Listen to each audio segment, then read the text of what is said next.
Hey, what's going on, guys? I hope you guys are having a great Sunday. I actually just came out of my office. I've been doing some deep dive research on Yuri Bezmenov. Hopefully you know who that is by now.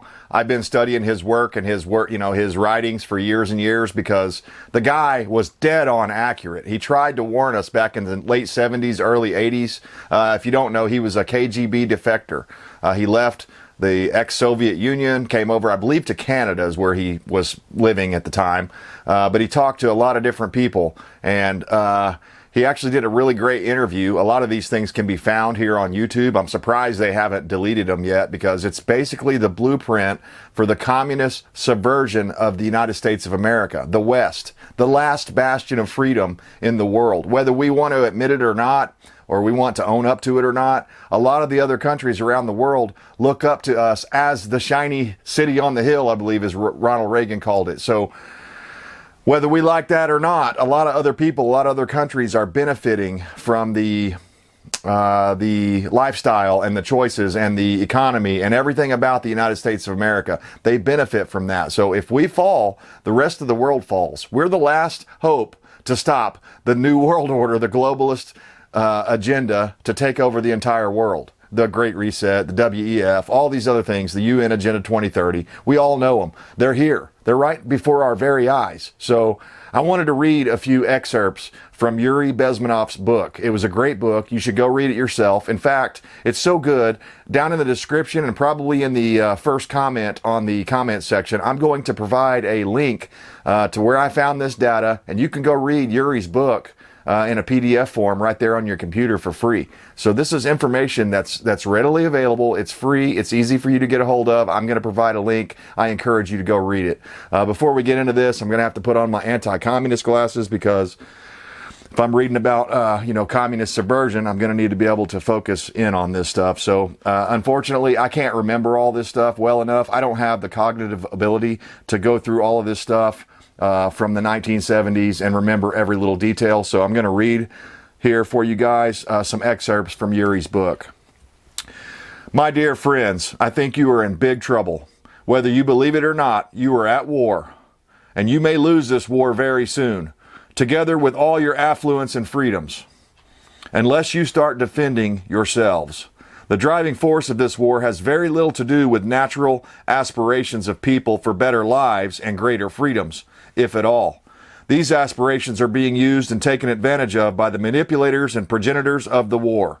The real driving force of this war of aggression is ideology. So I want to say that again because it's very important. The real driving force of this war of aggression is ideology. So what have we seen?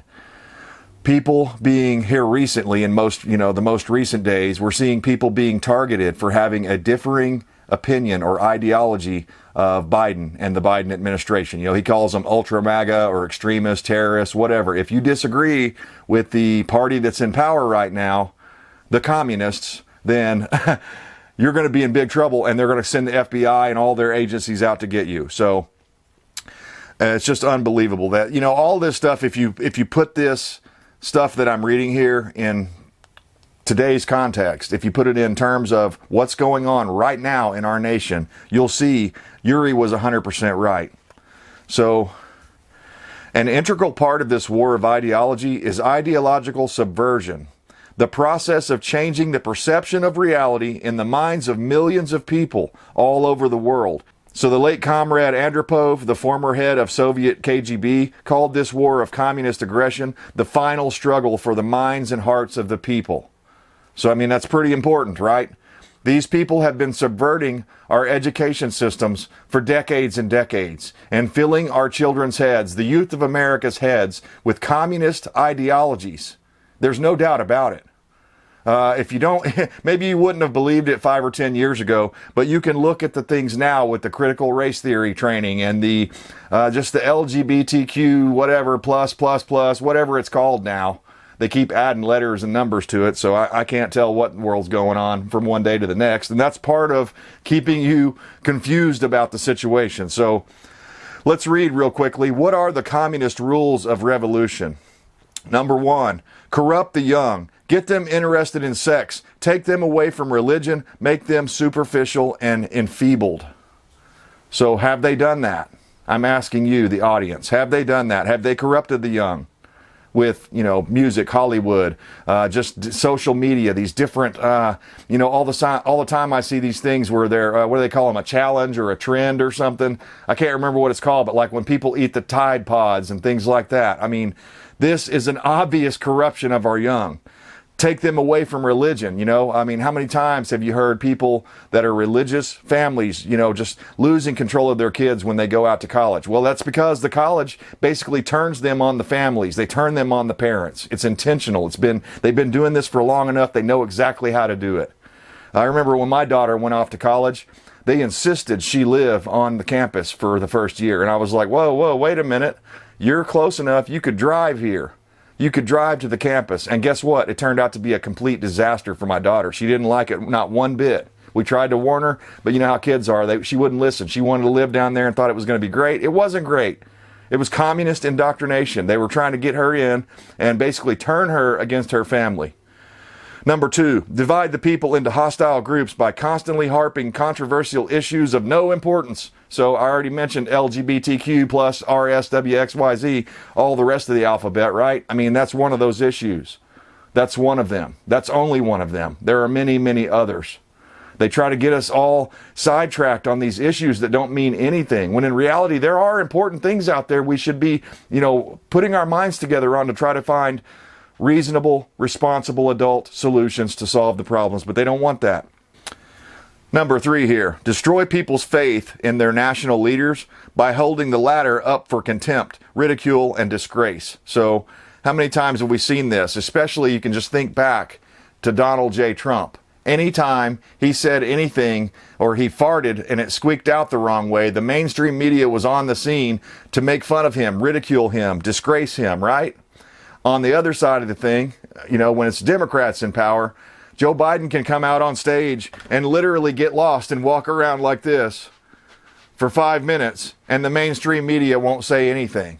He can make all sorts of gaffes in his speeches. Every time he opens his mouth, he's making gaffes, and the Democrats won't say anything because he's their guy.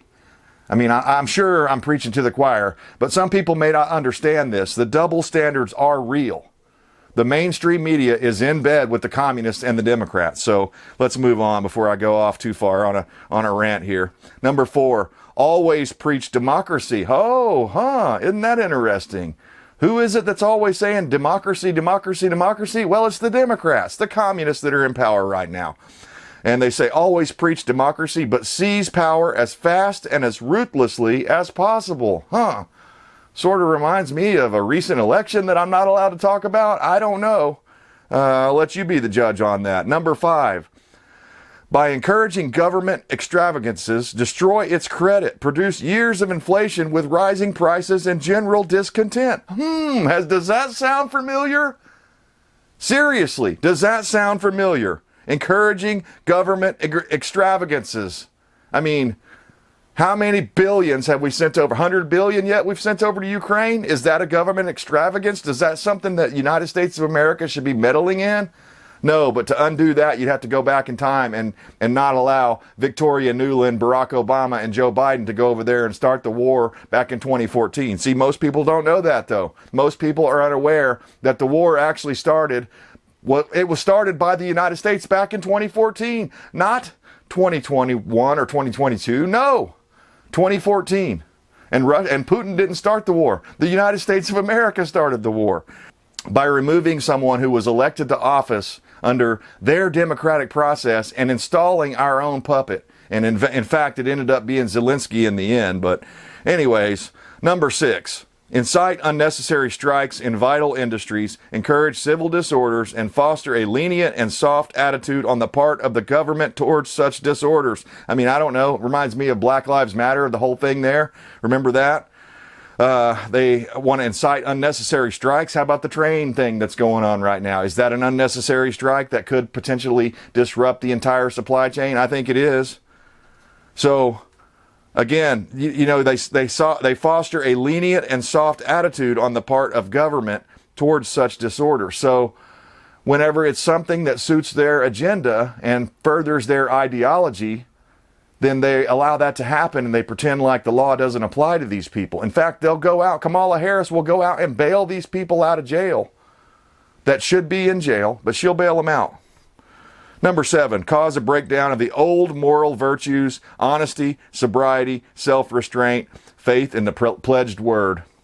We've covered some of these things before, and I hate to sound like a broken record here, but this is the truth. The communists are subverting the United States of America right now. Right now. They're in power. I'm sure I'm not, like I said, I'm preaching to the choir here, so I know a lot of you guys know this stuff, but, oh man, we are in a lot of trouble. Here are the 4 stages of U.S. societal collapse.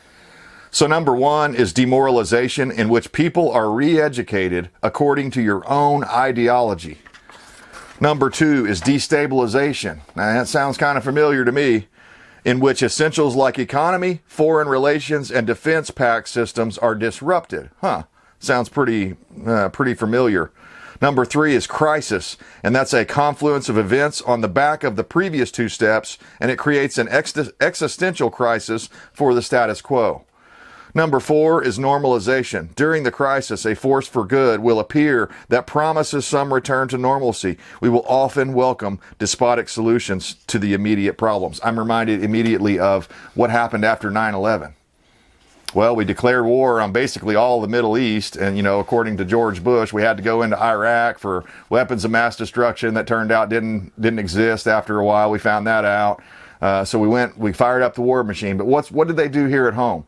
Well, they signed into law something they would have never been able to sign into law prior to 9/11, and that's the Patriot Act. They're still using the Patriot Act today and the NDAA against United States citizens, in my opinion, against their constitutional rights. But that hasn't gone to the Supreme Court yet, so I guess it doesn't matter. I guess you can violate people's rights all day long, up, down, 6 ways to Sunday, as long as it doesn't go into the Supreme Court. And I don't understand why it hasn't gone to the Supreme Court unless they're just not willing to hear the case. So I don't really understand all that, but we certainly are in trouble. So I want to focus a little bit on number 1, the demoralization phase. And I just want to take a few excerpts out of Yuri's book here, and hopefully this will explain to you guys where we are here in the country. So this process has many names: psychological warfare, ideological aggression, propaganda warfare, etc.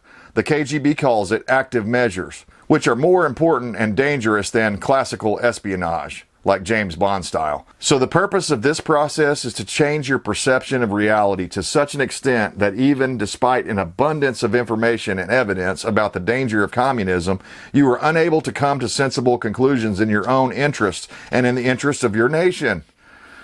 One of the main tactics in this process is to develop, establish, and consistently enforce a set of double standards. Note how many times those on the left or in the counter state, deep state, get away with something that those on the right get pilloried for, like the 2-tiered justice system. I mean, it's in your face. It's in your face, man.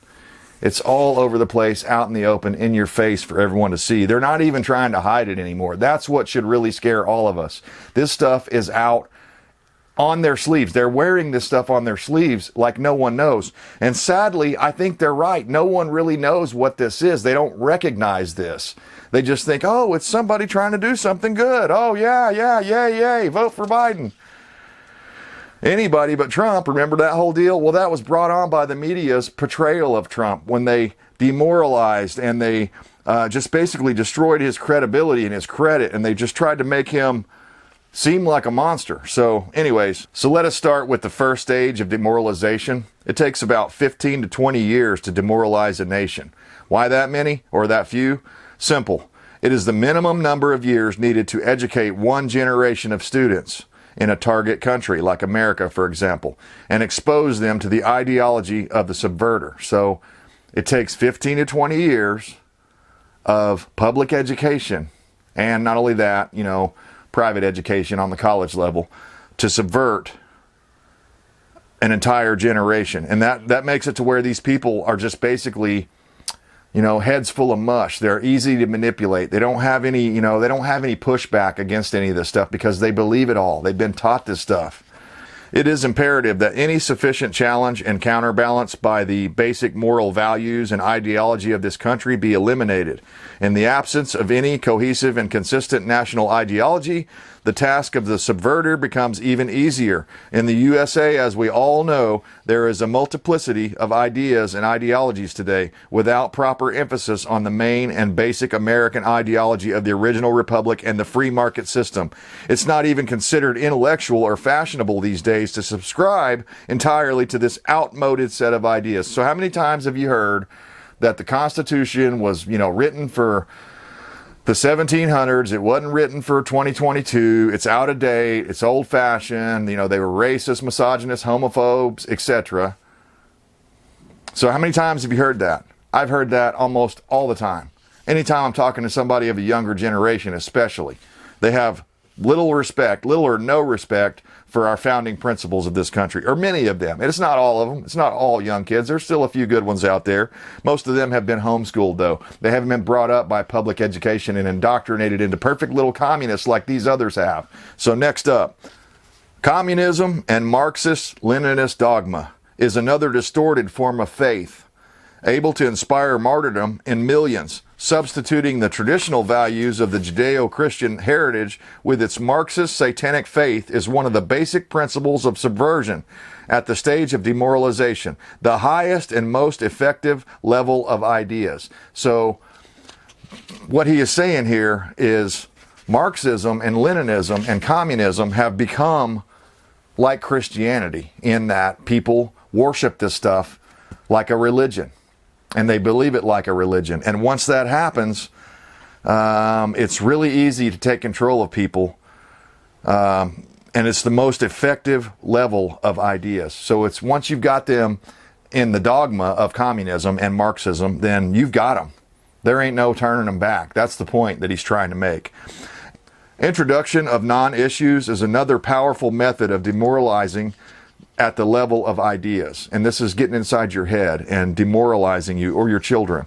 A brief definition of non-issues: an issue, the solution of which creates more and bigger problems for the majority of a nation, even though it may benefit a few, is a non-issue. So the main purpose of non-issues and the devastating result of their introduction is the sidetracking of public opinion, energy, both mental and physical, money, and time from the constructive solutions. So what they don't want you to do is come up with good ideas, like we talked about a minute ago earlier. They got to keep everybody's head spinning around in circles on this Marxism stuff and keep everybody confused and arguing and fighting with each other so that we can't ever have time for constructive solutions.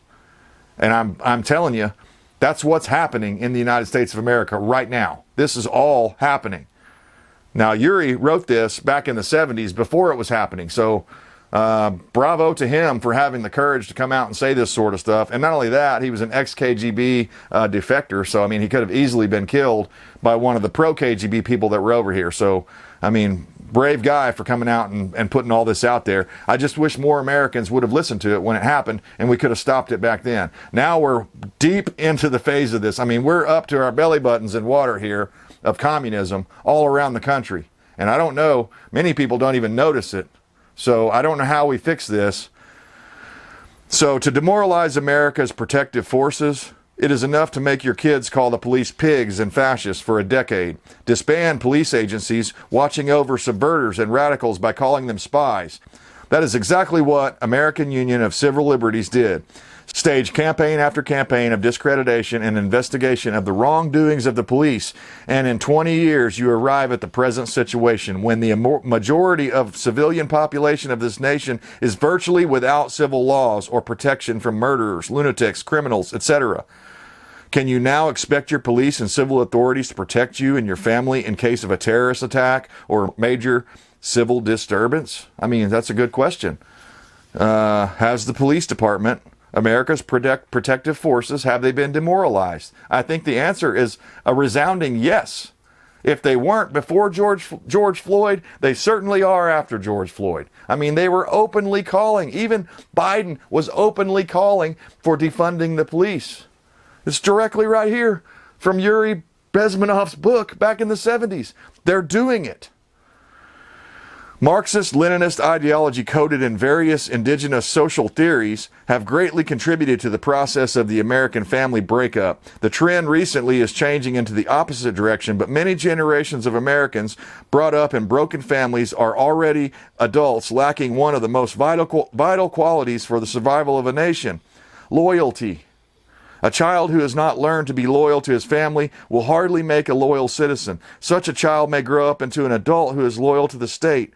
The USSR example is rather revealing in this case. So basically what he's saying is for years and years, families have been broken up. Divorce has become just rampant in our country. I think the last time I looked, it was like over 50% of marriages end up in divorce. So, that's just atrocious. And all these people, what he's saying is if you can't even be loyal to your family and you're raised in a broken family, most likely you're not going to be a good citizen because you're not going to be loyal to anything or anybody. You don't have the ability for loyalty when you grow up in certain circumstances. So in the struggle for the final victory of communism, the goal of the subverter is to substitute as slowly and painlessly as possible the concept of loyalty for a nation with loyalty to the big brother welfare state who gives everything and is able to take everything, including personal freedom, from every citizen. So does that sound familiar? Does that sound familiar? I'm reminded that Thomas Jefferson, at least in his early days, wanted the United States of America to be an agrarian society. And the reason he stated that he wanted it to be an agrarian society is so that other people wouldn't have control over you. I'm sure you've all experienced this before. Maybe you take a loan from somebody that you're in trouble. Maybe you're in trouble, you need some money, and you take a loan from somebody. And you do what you see fit with that loan. And you take care of the business that you need to take care of, right?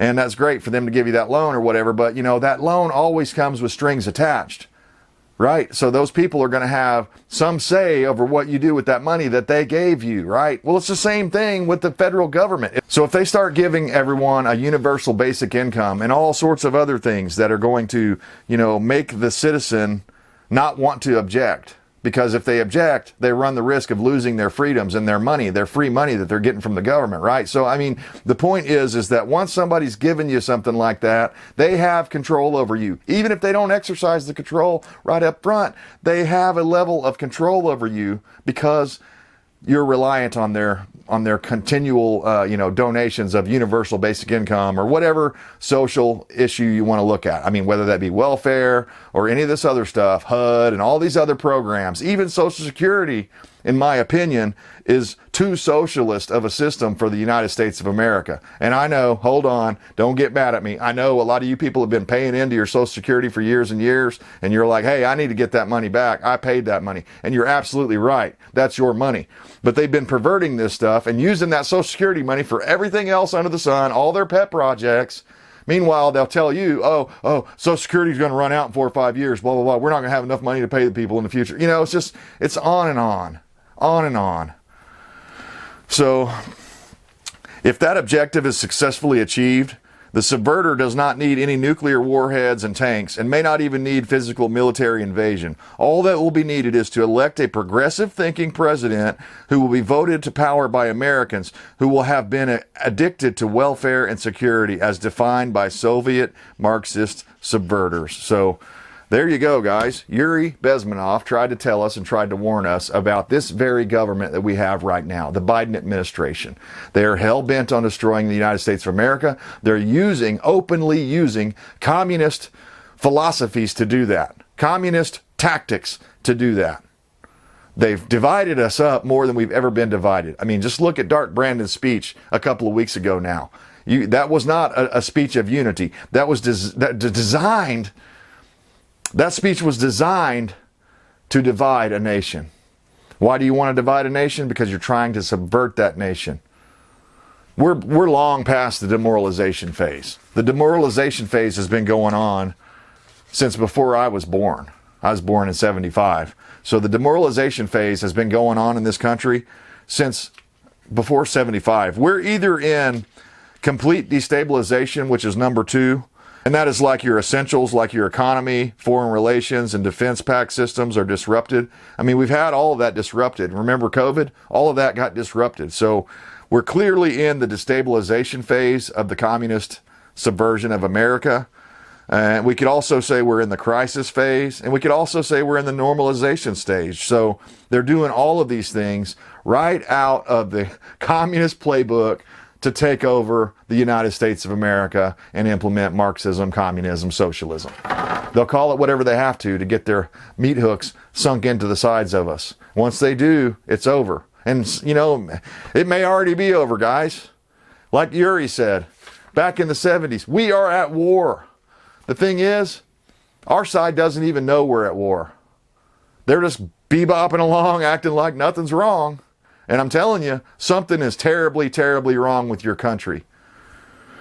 So guys, let me know what you think about this. Have you read this book? Will you go out and read it now that I've given you a couple of excerpts out of it to check out? Please do. I'm going to provide the link down in the description so you can go read the same thing I read and come to your own conclusions, because that's what we're supposed to do as free-thinking Americans. I appreciate you guys stopping by. I stand for liberty to the bitter end, and I hope you do too. We'll see you next time.